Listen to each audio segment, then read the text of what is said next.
ક્યારે પણ દારૂ માંસ એનું ભક્ષણ ન કરવું જોઈએ, મદ્ય અને સુરા એનું પાન ન કરવું જોઈએ.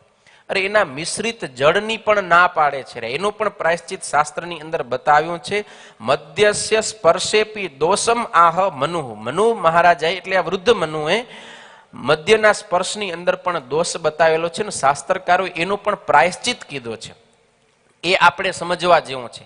કદાચ આપણે દારૂનું પાન નથી કરતા, પણ ઘણી વખત વ્યવસાયની અંદર તમે છો તો તમને જો સ્પર્શ કરવાનો પ્રસંગ આવતો હોય ને તો એનું પણ પ્રાયશ્ચિત અહીંયા કને બતાવે છે.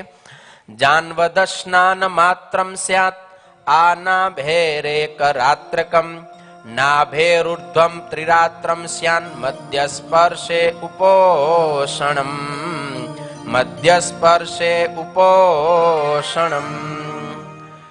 ઘૂંટણથી નીચે, ઘૂંટણ હોય ને આપણા, ઘૂંટણથી નીચે જો દારૂનો સ્પર્શ થાય તો સ્નાન કરવાથી શુદ્ધિ થાય છે. ઘૂંટણથી કરી અને નાભી સુધી જો દારૂનો સ્પર્શ થાય તો સ્નાન કરી અને એક દિવસનો ઉપવાસ કરે ત્યારે એની શુદ્ધિ થાય છે.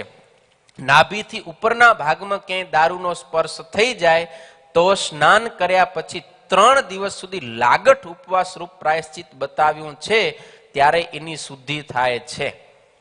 તો તમને થશે અમે દારૂ પીતા નથી, ઘણા વેચતા હોય એમ ને, ધંધો વ્યવસાય કરતા હોય એમ, એ તો રોજ આખો દી અડે તો એને શું કરવાનું, જીવન ભરે ઉપવાસ જ કરવા પડે. શિક્ષાપત્રી કેરીઓ, હા હું નથી કહેતો. એટલે એ વ્યવસાય આપણે ક્યારેય કરાય જ નહીં. દારૂનો સ્પર્શ કરવાની શાસ્ત્રમાં મનાઈ છે. એ અભક્ષ્ય વસ્તુ છે, અપવિત્રમાં અપવિત્ર વસ્તુ છે, એનો ક્યારેય સ્પર્શ પણ ન કરાય. સ્પર્શ કરવામાં પણ આટલું પ્રાયશ્ચિત બતાવેલું છે. બરોબર.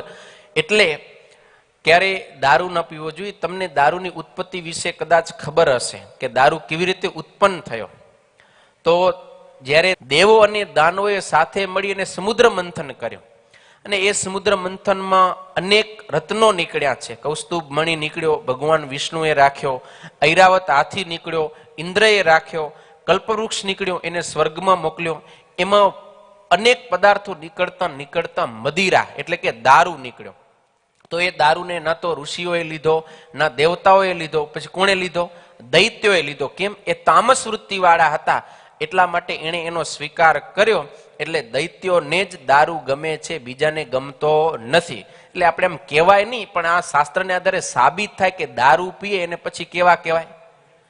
સમજી ગયા ને તમે? હા, શાસ્ત્ર એમ કહે છે દારૂ પીનારા છે એ બધાય માણસ કે દેવતાઓની ગણતરીમાં તો આવતા નથી. કારણ કે એ પીણું કેનું છે? દૈત્યોનું પીણું છે.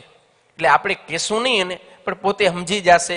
એટલે સાત્વિક સારા કુળવાળા મનુષ્યો હોય, સંસ્કારી લોકો હોય, એને ક્યારે પણ જીવનની અંદર દારૂ પીવો